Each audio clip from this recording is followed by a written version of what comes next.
Hello viewers, welcome to our today's episode of the Entrepreneurial Spark program. And today we are focusing on a very special area in entrepreneurship, and that is entrepreneurial negotiation. My name is Regina Kinyolando, and our panel today is our resident panelists. At my immediate right is Mr. David Sergon, a lecturer of entrepreneurship, Moi University, and also a consultant. And at the furthest end is Dr. Bernard Nashuma, a consultant and a lecturer of entrepreneurship, Moi University. Welcome to the program.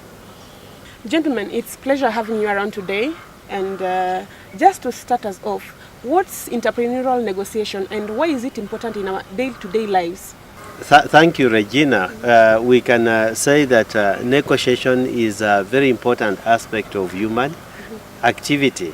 It traverses all spheres, and most importantly, entrepreneurial negotiation hinges on the ability of an entrepreneur to get a favorable outcome out of whatever activity that he engages in.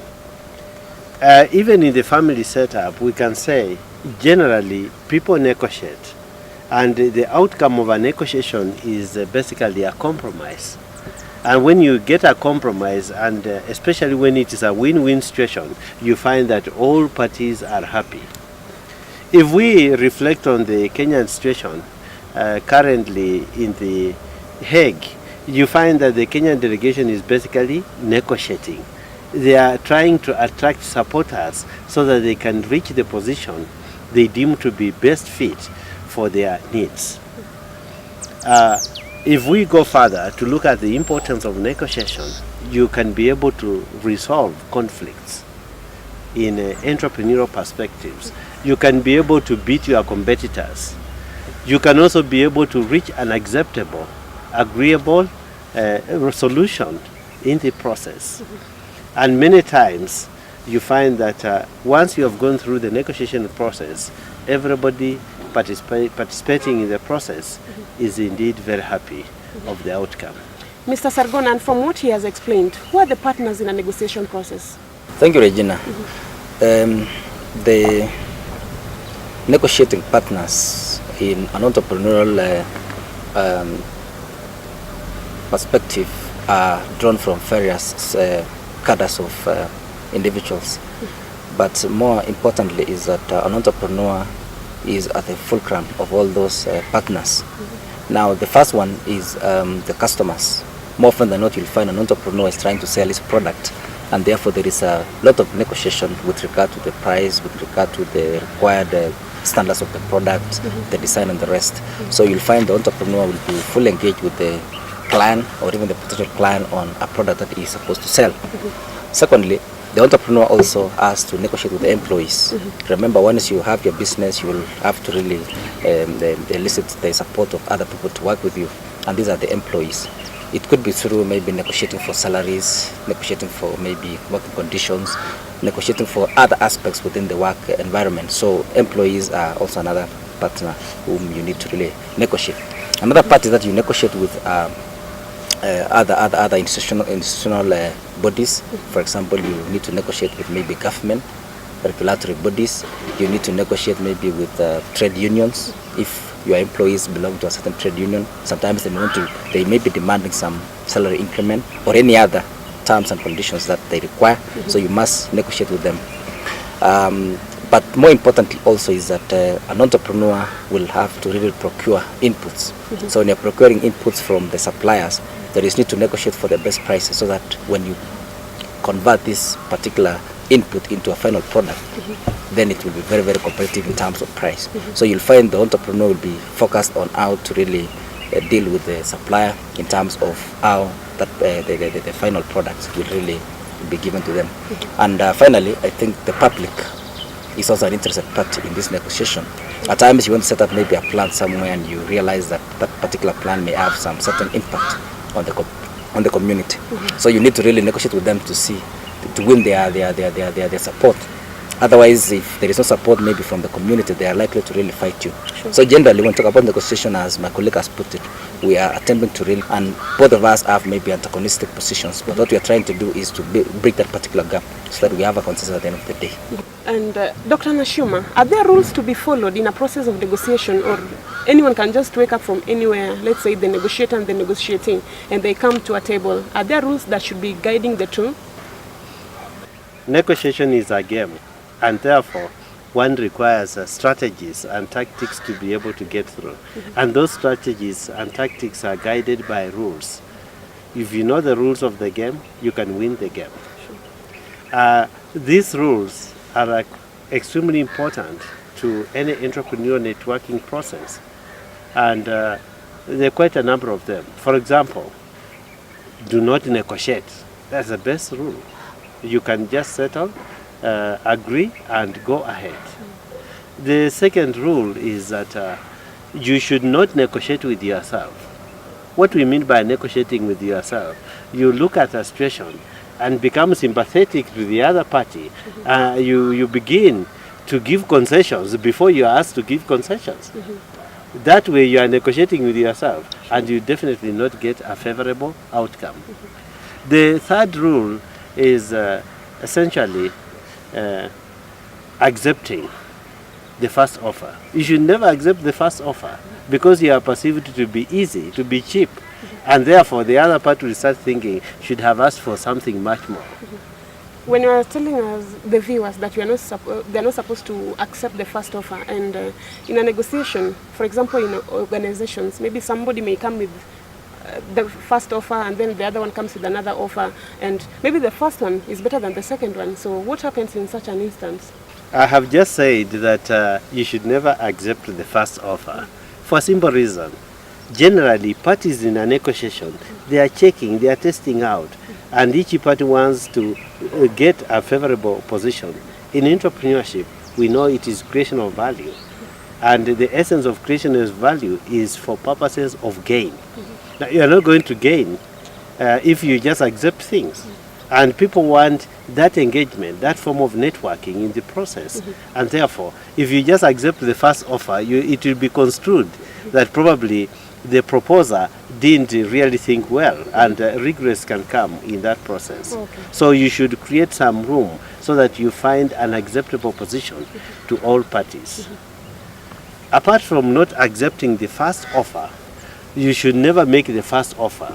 When you go to a negotiation, let the parties settle, and let your opponents make the first offer. Then that will help you to align the proposed position to your position.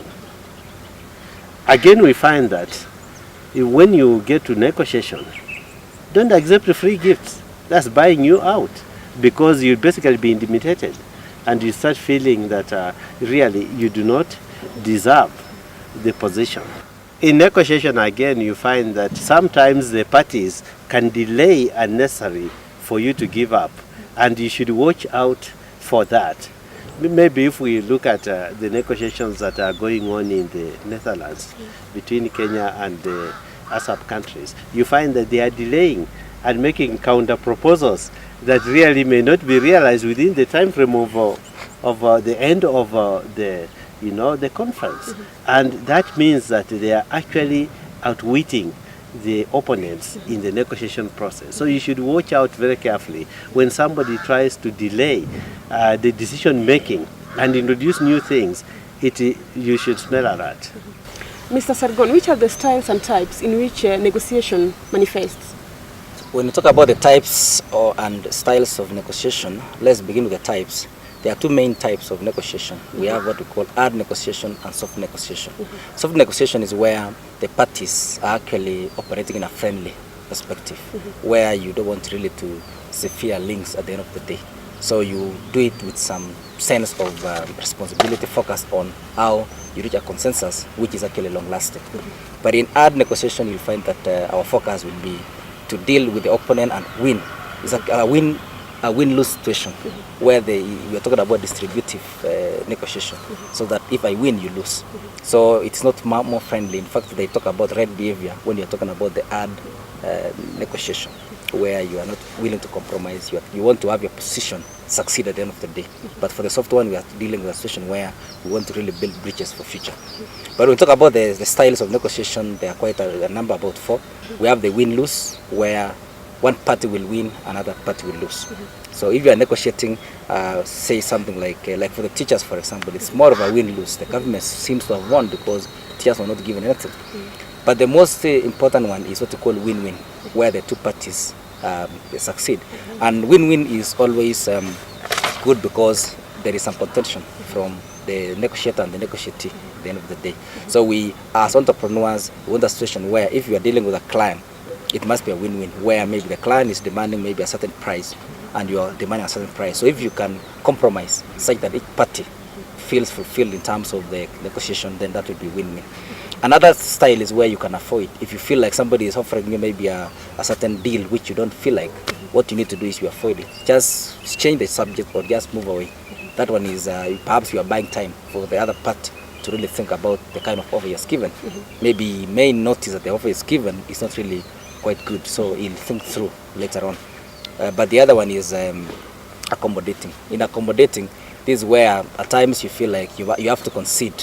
For example, when you meet a customer for the first time as an entrepreneur, you are more focused on tapping this fellow, winning his loyalty.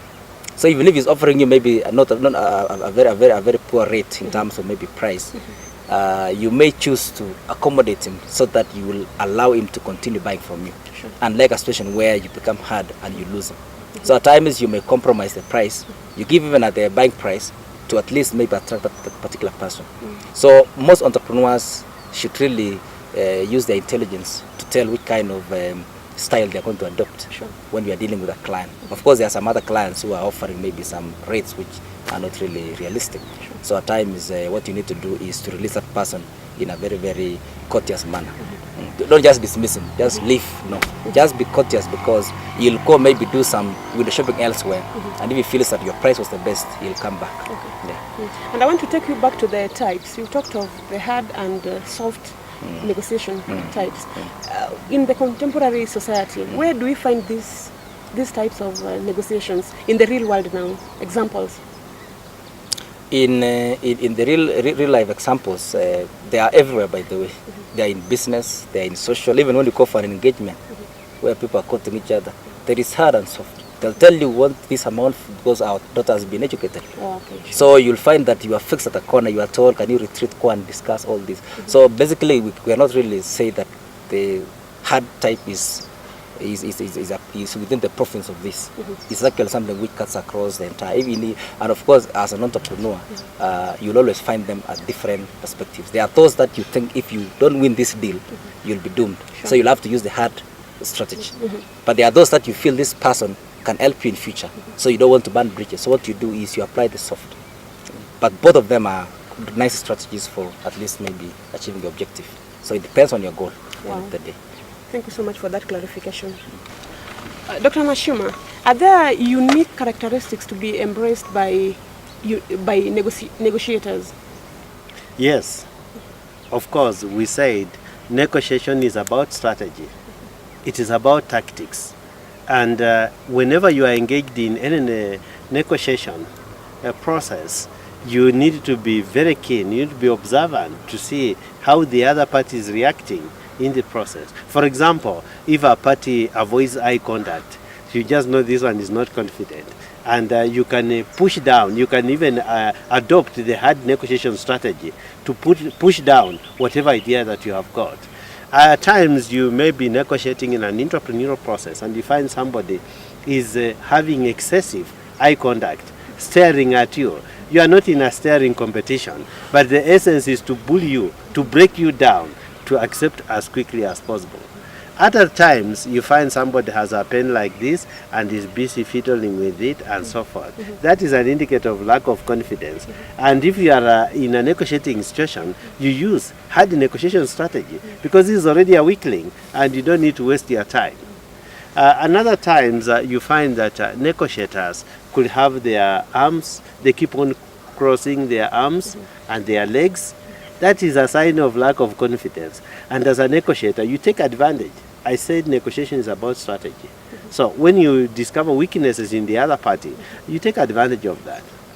And finally, when somebody keeps on closing the legs and the arms and staring, guessing, you know this one is impatient, is tired, and when you are negotiating, then you use an appropriate strategy or style of negotiation to win. Negotiation is all about the outcome. We are taking a short break. Remember, this is the Entrepreneurial Spark program. We are coming back with more on preparation for negotiation and the mistakes that we do during negotiations. Don't go too far.